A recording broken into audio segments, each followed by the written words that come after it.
Coming up on Business Live tonight, business activity across major streets and beaches paused as police enforce COVID-19 restrictions on beaches during the festive season. Of course, we shall be giving you details on this one. Coming up as well, managers of Bojo Beach call for a relook into the joint police and military deployment at beaches and event centers. Clients, customers have been turned away. If it was well communicated, okay, the beach we've closed. We got no problem with that. We closed the beach according to the government regulation, okay? But they should allow us only to open the mainland. There's a restaurant right here. And later in the bulletin, petty traders who were evicted from Kumasi Central Market can now apply for custom-made loan facilities to help them restart their businesses. Hello and welcome to the program. We have all these stories and more coming up shortly after this break.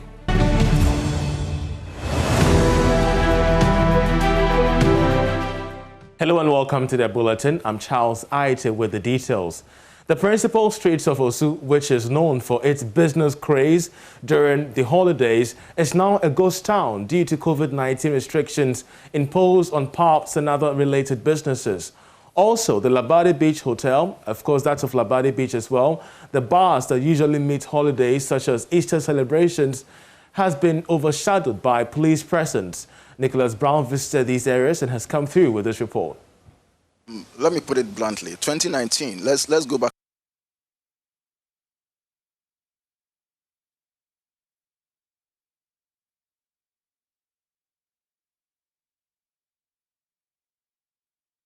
We are here at Osu, specifically at the Duncan's pub, and usually the bus that comes along with the Easter celebrations here at Osu is virtually dead. As you can see right behind me, this is a very popular spot here at Osu, but the place is virtually dead or empty, as I did indicate earlier. The pub is empty, there is no business activities here. Just movement of cars and what have you. There are no business activities here. This can be attributed to the restrictions that has been imposed on movement or the closure of pubs and bars and what have you. It's quite surprising because a lot of businesses are not opening. You could really see that the restrictions have really affected businesses here in Osu. The streets are empty. The streets are virtually empty. This is what is happening here at Osu as we speak. Obviously, due to the pandemic and the restrictions that has been imposed, the streets are empty. Nothing happening here. No business activities ongoing here. Obviously, the restrictions and the pandemic has impacted businesses negatively here at Osu. So here at the Labadi Beach Hotel, this is how the situation looks like. I mean, when you come here, the place is virtually empty, dead. There are no business activities here. When you look behind me, there are a lot of stores that has been lined up here. A popular place here at the Labadi Beach Hotel, the Vienna City, just right behind me. It is closed down. It is closed down. No business activities ongoing here at the Labadi Beach Hotel. A lot of mini stores, you know, pubs, bars, chop bars, restaurants, and what have you. However, there is nothing ongoing here. Obviously, due to the restrictions or enforcement of the restrictions by the security agencies, making sure that there is no one here at the beach due to its closure. So this is what the situation is looking at here. Normally, when you come to the Labadi Beach during holidays such as this, Easter holidays, such as this, you would see a lot of people here, no matter the day or time. No matter the day or time that you come here, there are a lot of people here, partaking in different activities, horse riding. People are, just taking a rest and what have you, having their leisure time and all that. But today in particular, for the second year running, Easter festivities here at the Labadi Beach Hotel, there is nothing ongoing here. particularly where our focus is, which is the business aspect of everything. I mean, the place is virtually dead. I have one gentleman here with me who owns a store here at the Labadi Beach. Let's try and talk to him and find out how he's coping. You're welcome to Joy News. Due to the restrictions and everything over a year now, how have you been coping? And for 1 year now, since the lockdown, we've not been open. When they lifted, or when the president lifted some other parts, remote areas and the city, other part of the city, we were not part of it. The beaches were not part of it. And it's been 1 year now that we've been locked down. And I think for me, I lost a lot of things, because basically what I use here are the gadgets, those electrical gadgets and stuff like that, for the fry yam and stuff like that. So I've lost quite a number of gadgets due to the sea erosion and stuff like that. So if for me, I think if the president could have also put the same protocols down for us here to adhere to them, it would have been better, you understand. But for other parts to operate whilst we down here in the beach is not operating, it's not fair. So let's now speak to the PRO of the La Pleasure Beach Resort and find out how they are coping with all the restrictions in place. You're welcome, sir. How are you coping with all the restrictions in place? The economic toll it has had on us is very heavy. It's very, very heavy. We are just suffering. I must admit, it's a miracle that we are surviving, because we are family men. And being a family head implies that you have to fend for your family. How can you fend for your family if you can't feed them? So yeah, it has had a lot of emotional, psychological toll on us. It has actually stressed us out. We would certainly like to appeal to the authorities that they should speed up the COVID vaccine so that everybody could be vaccinated and we can return to normalcy. My name is Nicholas Brown, and I am reporting for Joy Business. Well, on the flip side, the Labadi Beach Hotel is experiencing a pickup in business activity. The managing director of the Labadi Beach Hotel, David Eduafo, spoke to Joy Business on this development. Let me put it bluntly. 2019, let's go back to 2019. 2019 was an awesome year. We had a good Easter. Then comes COVID in 2020. There was restriction, so nothing could happen. Hotels were not operating, restaurants were closed, everything was... In fact, we in Labadi Beach Hotel were closed, as a matter of fact, for that period, Easter period. So nothing happened. This year, I must say, as you can look around, it's better than what we've experienced or what we were thinking of. So gradually people are warming up and people are becoming more relaxed. If I say relaxed, not relaxed in the sense that they are being careless, but they are observing the protocols and socially distancing so that they can also have a bit of privacy and some recreation, or let's say to recreate. Because how long can you be in your room? How long can you be in your home? So people are having fun, but careful fun. So it's better than last year. Last year was total shutdown. So this year, I think it's happening well. We're getting some patronage for Easter. Do you think it could have been better? Of course, it could have been better, because don't forget that there is a ban on parties, there's a ban on weddings. And so, yes, people are mindful that COVID is still there. And so the fun is there, but not as it used to be. Yes, still, I say it's better, because we all have life, and people are human beings. As we are not created to be indoors. We are not created to be dull. We are created to be mobile and to have fun and to have parties. So without the parties, it's not the same. It's not the same. So of course, if the restrictions were not there, people would have been free to have more fun than now. But it's good. Well, let's still stay on Easter celebrations and COVID restrictions, because managers of Bojo Beach have called for a review of the deployment of police personnel at the entrance of event centers and beachfronts. Speaking to Maxwell Agbagba, manager for Bojo Beach, Blessing Alan Muzenda stated that managers like themselves and event centers like Bojo Beach are losing out big time from these restrictions. Truly speaking, this has impacted negatively on the business quite much. Right. Our first take on the basis of tax paying, we pay tax. okay? And all the revenue streams we have, there's always a government contribution to that. So with all this, we have lost revenue, we have lost customers, and as well, the government on its own, they have lost even tax, right? If they had allowed us to open, right? Enforcing strict COVID protocols, right? Whereby we do social distancing, we had planned to give free masks, we had specific numbers of people who could come through, that we should not overlap the number that we deemed necessary or that we deemed good to curb COVID spread. So with that, our business has been drawn down so much. Number two, we have a socio-economic responsibility, whereby we have employees whom we employed, quite a large number of employees, right? Now it's quiet. Yeah. There is nothing. All those employees for the next coming period, they'll be redundant. It's drastic, and considering that most of the clients, customers have been turned away. If it was well communicated, okay, the beach we've closed. We got no problem with that. We closed the beach according to the government regulation, okay? But they should allow us only to open the mainland. There's a restaurant right here, okay? The hotel as well. There's a restaurant over there. Even if people don't come for accommodation, but the restaurant itself, the mainland itself, the beach we've closed. We didn't deny that. We did.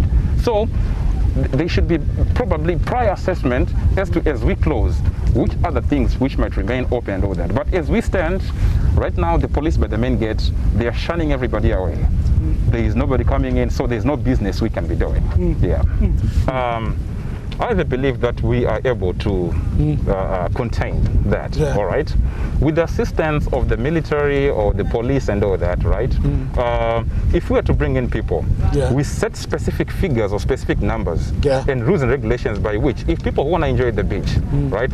There's certain distance they should keep on and all that. They should encroach in some other space and all that. Everybody to put on a mask, all these kind of things. And there should be prior assessment if the facility has space enough to contain quite a large number of people. Look at our beach. It spans from that end to that end as compared to other beaches. We have space over here, all being not used, okay? We have space by the water. It's all vast, right? So as of Boja Beach, I understand that we should be an exception, kind of, because we have all the space. Whatever we want to implement in terms of social distancing and all that, we are able to do that. We can do that. We don't have any. Well, I want to bring in Theresa Ayowada. She is the CEO of Charter House, and she joins us via Zoom on this development. Theresa, we're so grateful that you joined us via Business Live. Well, with active new COVID cases dropping, of course, to reach 63 and deployment of vaccines, what do you think the impact of the review of these restrictions could have when it comes to your sector? Well,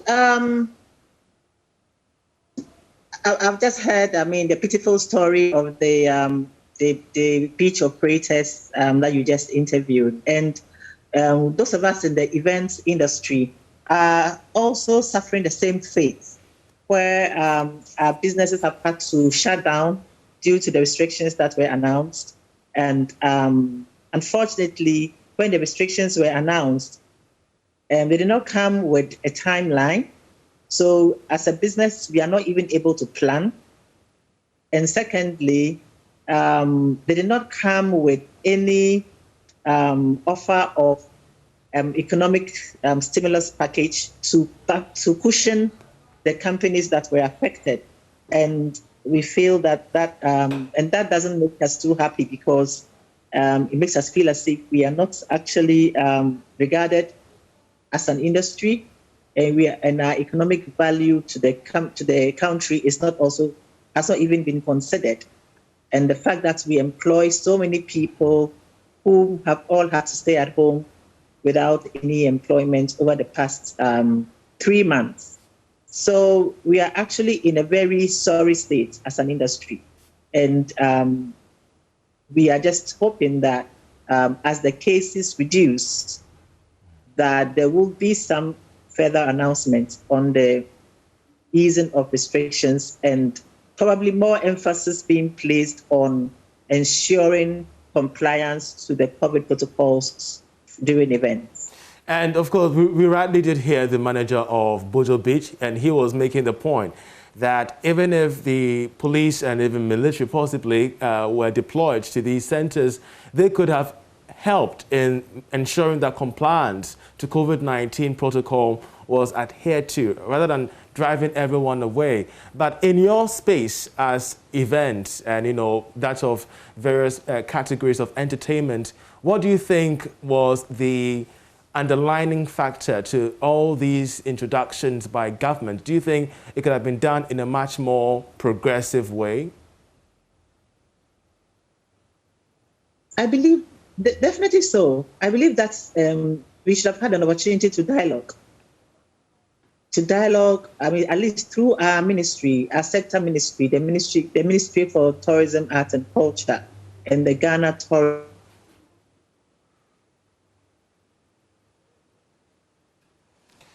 I'm afraid we have worked with in the past. All right. To set up protocols. We had actually worked with them to lay out guidelines that we had all agreed to follow. So we believe that, but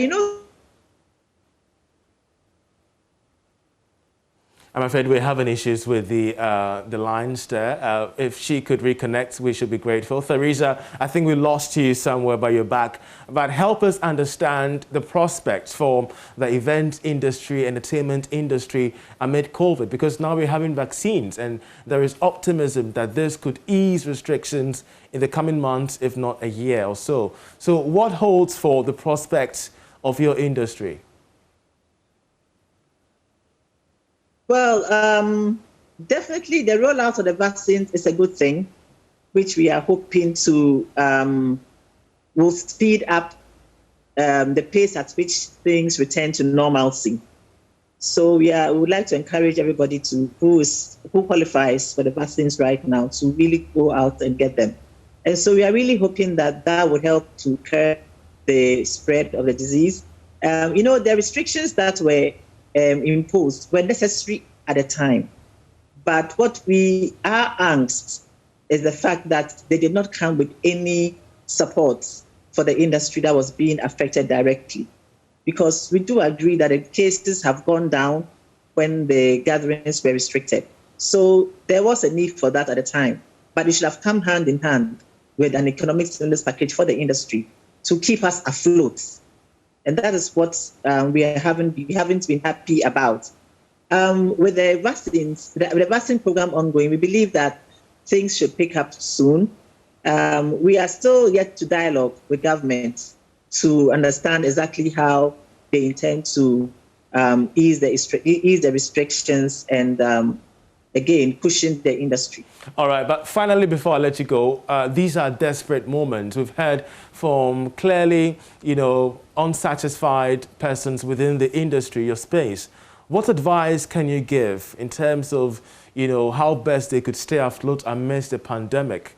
What kind of advice can you give to members out there? Well, just as we did last year, we had to come up with coping strategies. Some of the things we had to do was to do furloughs. We had to temporarily lay off staff, and we had to really shrink our operations. So I believe that most of them have gone into survival mode and are doing these things. But it still does not deny the fact that there has been a huge loss of income to the industry and the companies that operate in the industry. And something needs to be done about that, because the whole other parts of the country, other parts of the economy, other sectors of the economy are operating fully. So the sector of the economy that has been affected should be given some attention by government. And that is our angst right now. That is our ask right now. Theresa, we're grateful for that. Whatever it takes for the country to ease itself back into full operations, we are happy to cooperate, but the economic consideration should also be made. Theresa, we're grateful that you joined us. She's CEO of Charterhouse, there helping us understand the prospects for the industry amid COVID-19 restrictions, specifically positioning on Easter. But we still stay a bit longer on Easter-related stories, because even though we've heard the doom about most businesses having to shut down, others are also taking alternative means of making profits during Easter amidst the restrictions. Here's a report from Kumasi. Do you all remember when Ghana recorded the first 3 COVID-19 cases? Do you remember how much a bottle of hand sanitizer was going for? At first, a small bottle, I bought mine at 2 cedis, but later the price shot up to 10 Ghana cedis. Look where we are now. People are even begging us to buy their hand sanitizers, and some people are even giving it to us for free. Salons record high sales during Easter celebrations, but Dinah Akwabwabosompem, a beautician and cosmetologist, had to close her salon last year due to the pandemic. So last year, Easter, we were on lockdown, so the salon was closed, but we were selling our products online. To stay in business, she switched to the manufacturing of hand sanitizers. Sales were good. So last year, when COVID came, we had a backup plan and another business model which was not part of the initial plan of 360 Naturals. We went into hand sanitizer production. So last year during this period, the money or the business that sustained 360 Naturals was the hand sanitizer production or the hand sanitizer business. However, the sale of hand sanitizers is slow this year. She attributes it to the COVID vaccines and the adherence to safety protocols. Right now, you can all attest to it. Hand sanitizer usage has really gone up. And the most important thing is the clients want it cheap, but the raw material to make quality hand sanitizers are not cheap. And generally, the patronage has gone down. Today, the sale of sanitizer on the market has declined. Hand sanitizers purchased last year are still sitting in shops of some traders. Sales were good last year, but it is low this year.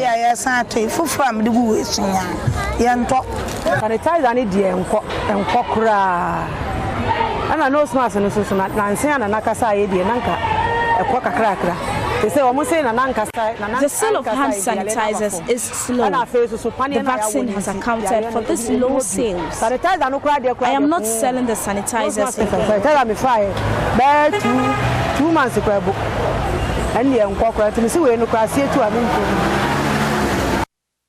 Dinah and some of her colleagues who invested heavily in the sale of COVID prevention materials are recounting losses. I know people who invested and took another business model out of COVID, and now they've regretted, like the face shield, the face mask, but with 360. And we everything that we do it strategically.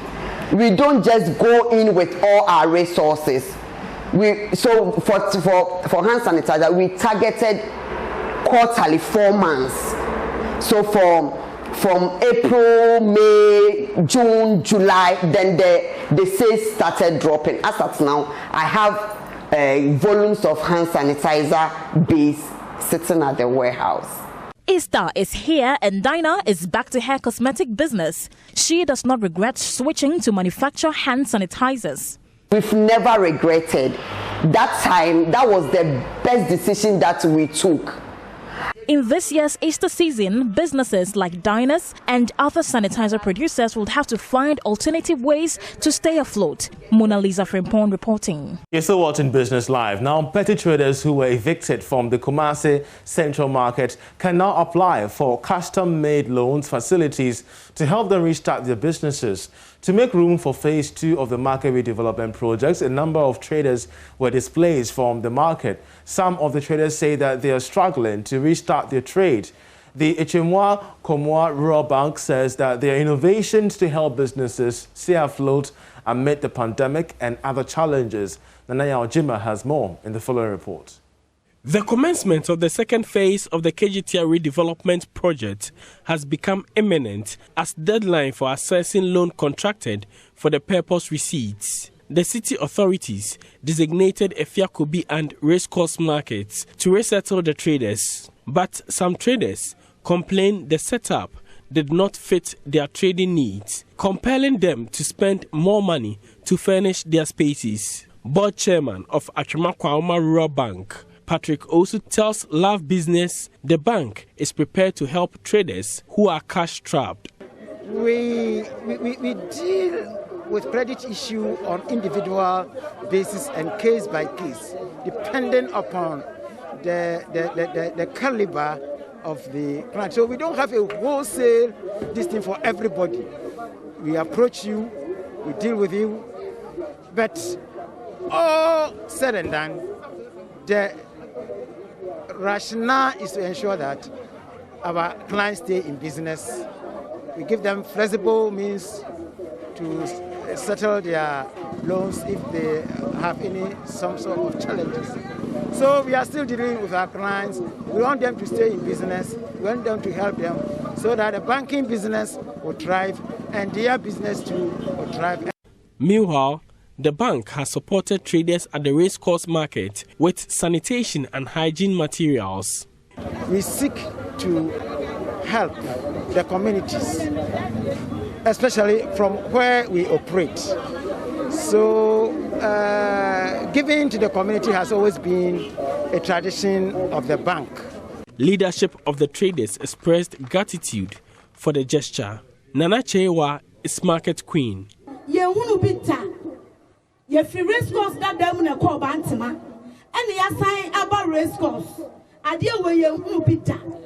She says, this is a huge gesture. We sent requests to many companies, but you are the first to respond. Otumfuo brought us some in the peak of the pandemic, but we needed more.